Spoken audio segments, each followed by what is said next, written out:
Hello, my wonderful people. Welcome back to my YouTube channel. This is your first time here. My name is welcome to my channel.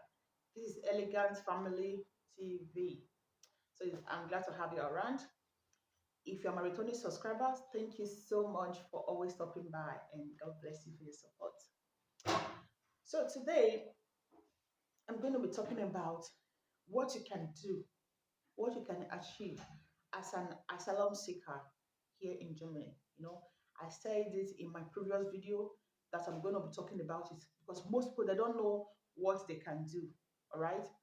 So meanwhile, before I get started, I want to apologize um, for the video I made. This particular video that I made that should you give your documents up for um, I don't know, you better stay in the country where you are. If and don't give your documents up. Let me just put it that way. So if you've not watched it, you can go and watch it. It's here in my channel. So I want to apologize because I got a lot of comment that my audio was bad. Honestly, I really don't know because I normally play my video before I post it while editing it. And I played this video, it was okay. So I never knew, maybe after I edit it, something happened. I don't, but I'm really sorry, guys. Okay, I'm really, really sorry. All right, thank you so much, and I know you guys are forgiving me. So I made a promise in that video that I will be talking about what you can do as an asylum seeker in Germany. All right. So because of what happened to me when I went to supermarket, that's why I talk about this single mother stuff. So I supposed to make this video before that one, but because of that thing that just happened, I just quickly want to talk about it. So let's talk cut the story short. So what you can do as an asylum seeker here in Germany, you can do a lot of things. The things that people that have documents can do, most of the things you can do it. So only if you make up your mind to really do it, because um as an asylum seeker, you don't need to have two identity. How do I mean?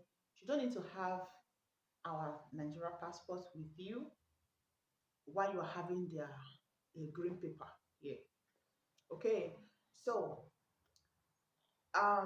if you want to do these things, you have to, like, okay, you're ready to give them your passport, because without your passport you can't do it. And for those of us that we are scared that if they have my passport, that might deport me. If they want to deport you with or without your passport, they deport. A lot of people that are deporting, most of them don't even have passports. So just by luck and by the grace of God. Okay, so meanwhile, while you are still at Duro, you can achieve a lot of things before you get documents. I'm telling you, once you get documents, my goodness, a lot of things, you will regret that if I have known, I would have done this, I would have just done these things. So make I just as an so let me just like bring it down. First, you can work. As a duro in Germany here, you can work. You can even earn like 1,000 euros, 2,000 euros, 1,005, depends on the company you are working with. Okay, you can work as an asylum seeker here in Germany.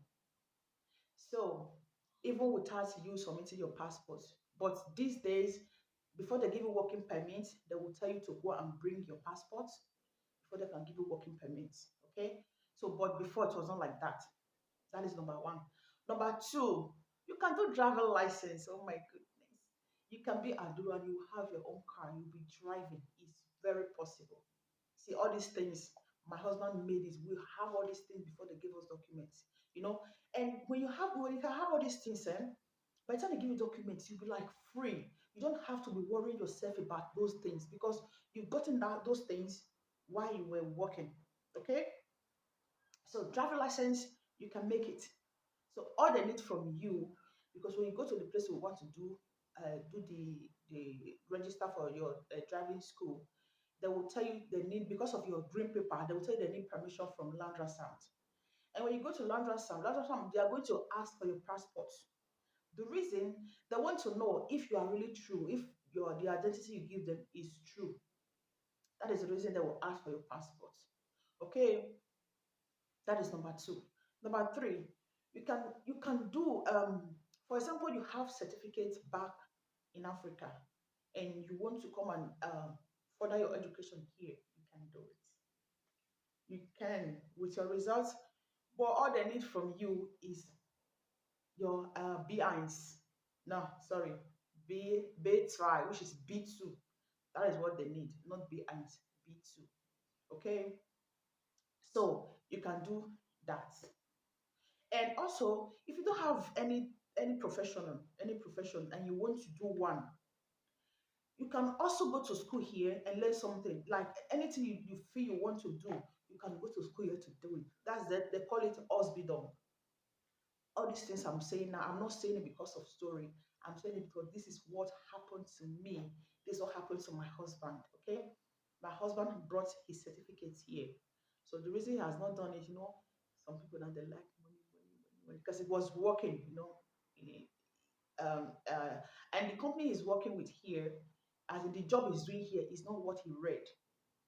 Okay, so and when he brought his certificates, he wanted to go and just like, okay, just they told him you just only need a year or a year and 6 months to do it. Then they will give him, as in they will grant him like, okay, they know you. When you bring your certificate, you don't if you don't further it here, they don't know what you can do. They don't know if it's true or not, but they have to go and verify it back in Africa. Okay, so they will tell you need B without B you can't do it, and without your passport you can't do it. You see, so also as an asylum seeker, you can give your child a real certificate, a real birth certificate.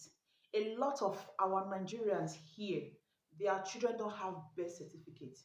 That thing you think, that thing you think is birth certificate, that thing that they gave you, they think is birth certificate. It's not birth certificate. Okay? If you can't read it, ask someone to read it for you. It shows that you are the mother, which they know. Okay? And you say so person is the father, that is father shaft, but the child we don't know is identity also, or yeah, identity. Identity. Yeah, it's identity. Yeah, they don't know where he's from. They don't know if he's a Nigerian, if he's a Cameroonian, or they don't know. You know why? Because you didn't prove it to them that this is because it's where you came from. They used to give to your child. All right. So that paper they give everybody. Even if you have documents you want to go and seek for the certificate, they call it Beshanigon. That is what they will give you first. Then when the real birth certificate is out, then you will go and take the real birth certificate. Okay. So if you are here and you think, and the people that give birth certificate is called standard. They don't seize documents. When you go to them, and I'll tell you what happened to me. I want to use myself as an example. When you go to them, you give them your documents, all they need from you. If you are married with the man, okay, let me tell you what I provided for mine.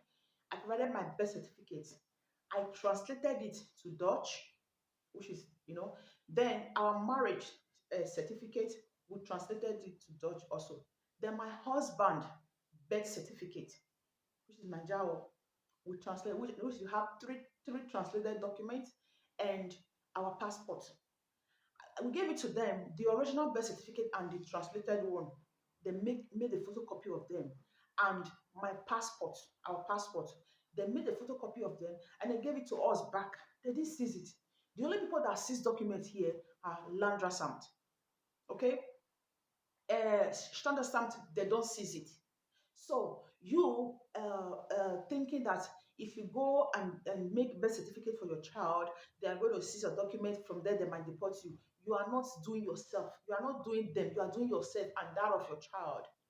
How can you take a child to kindergarten and you use Beshanigon to go and register the person? Like they don't know where the person is from. It's somehow, you know, uh, you know.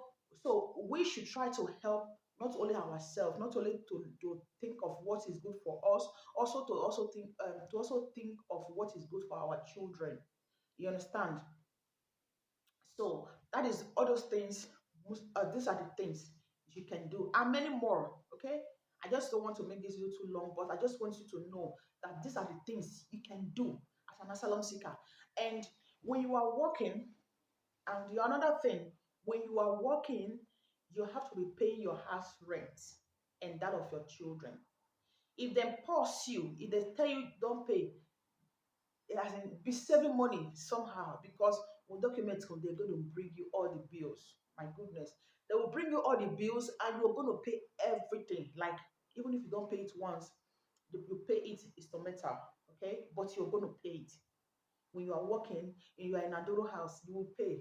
You know, that's when you will know that the house you are staying is not for free. But when you are not working, you don't pay. So please, please, please, these things you can do it. If you really want to do it, do it. And by God's grace, when they give you documents, you'll be free from all those things. You will be free. Like, what you'll be thinking about is something else to add to the things you have already. So this is the message I just want to bring to us. All right. And I hope this will help someone. Until I come your way next time, stay safe and remain blessed. This is Susan, and you are watching Elegant Family TV. Bye bye.